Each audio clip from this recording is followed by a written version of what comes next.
The Fort Belknap Indian community is restoring the native prairie ecosystem on the Fort Belknap Reservation.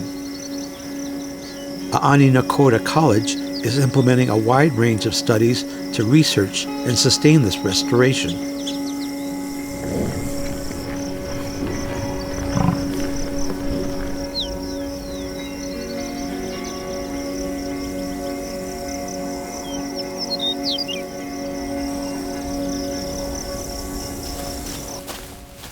It should be close to hatching.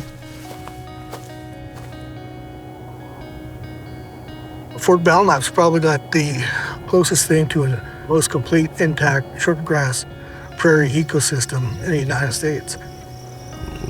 We're focusing on pollinating insects. Fort Belknap's one of the few places where you can see bison, black-footed ferrets, and swift fox, all species that were eradicated from this area.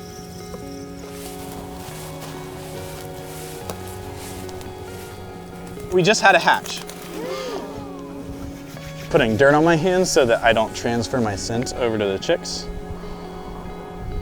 Everyone come look at how tiny, tiny, tiny these chicks are. So this chick is 1.99 grams. So that's literally as much as like 2 peanuts. And you can actually see how translucent the belly is and that the eyes are shut and not open. This is a chestnut-collared longspur. This is only found on the Great Plains, and then they only breed on the northern Great Plains. 7 for the wing length on orange, 5.9 for the tarsus. We're painting the chicks' toenails using non-toxic, odorless nail polish so that we don't attract any potential predators, so we can measure the trajectory of their growth.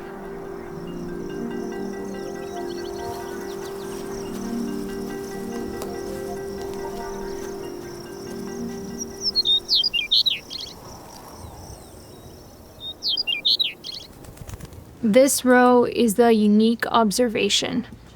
And then these are the categories associated with that unique observation. The question is, for each species and habitat type, create a scatter plot of wing length on the y-axis and chick age on the x-axis. So you see how when I type that in, it highlights that area.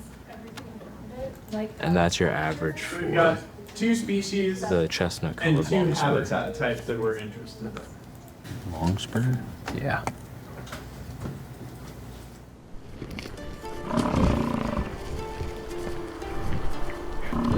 The main herd, which is anywhere from 1,500 to 2,000 head, were brought here to Fort Belknap in 1974. 15 head from the National Bison Range and 15 head from the Teddy Roosevelt. In the 1990s, we started expanding the herd and the buffalo pasture itself on that Snake Butte. And today, the herd stands over 1,500 head on about 26,000 acres. This herd here is a Yellowstone herd. It's a genetically pure herd. Today we see those buffalo coming out of Yellowstone, going into quarantine, going to Indian buffalo herds all over the country. To me, that's a success. These animals that came here, they were required to be tested for the first 5 years. We'll do it periodically just to spot check, make sure they don't have brucellosis. We try not to get too intensive with the management. We let them try to be buffalo as they were meant to be.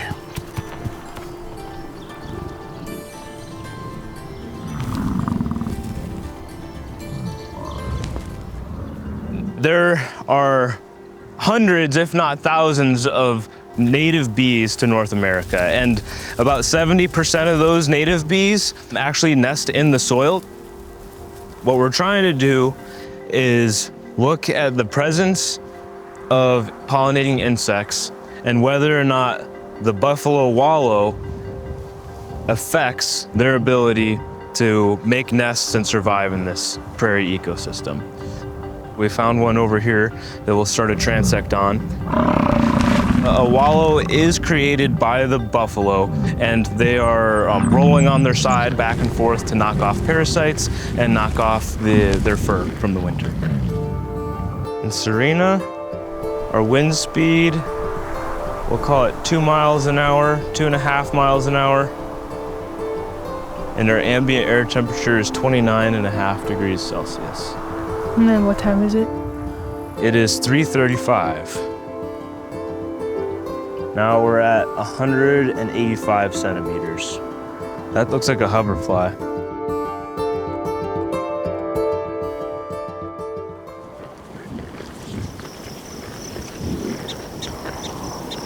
What I'm looking for is I'm looking for a fresh, soft, dark colored scat.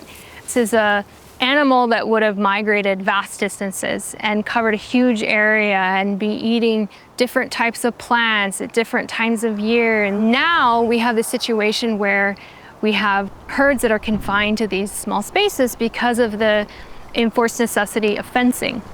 We're looking at the nutritional quality of the forage, assessing the parasite loads in the herd, and all of that information is going to be really useful for our buffalo manager to make informed decisions with his management. Looking for kind of where the herd is congregating and just trying to nudge them off of that area.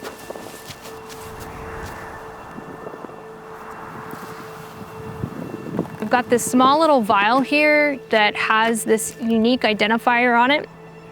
This is going to be where we get our DNA samples.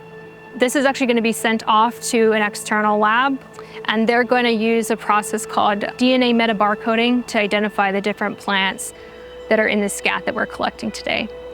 I'm also going to be getting some samples for the parasite loads, and so I also have this plastic bag here, and you'll notice I've labeled it with the same unique identifier that was on that vial. We're using a test called fecal flotation, where it actually separates the eggs out from the rest of the material. So it's really important that those eggs remain intact. All of the work that I'm doing, I do alongside my interns every step of the way. So they're out with me, making the collections. With bison, when you have them in this modern context we have, where you have to keep them in these confined spaces, you have to handle them from time to time to assess their health. The college plays a role in supporting this work. You want to handle them in a way that is really going to minimize the amount of stress those animals have. So you can kind of imagine it as like a flower of different pens for sorting, with a big corral in the center, and then a series of chutes that get increasingly more narrow that uses hydraulic pressure to restrain them safely so that a veterinarian can give them a checkup, and then we send them on their way. Hey, hey, hey, hey, hey, hey, hey, hey. No, when the best was, one of my grandfathers in Hazelbud gave me that song about the buffalo, you know. Now when the Bessie was, that means, look, grandfather, the buffalo, they are coming. The buffalo are coming. I've already seen that it has given us a confidence, given our students a confidence or this empowerment that they need to become stewards of the environment. I've seen this relationship build between buffalo or Itanon or Tatonga in Haani and Nakota languages.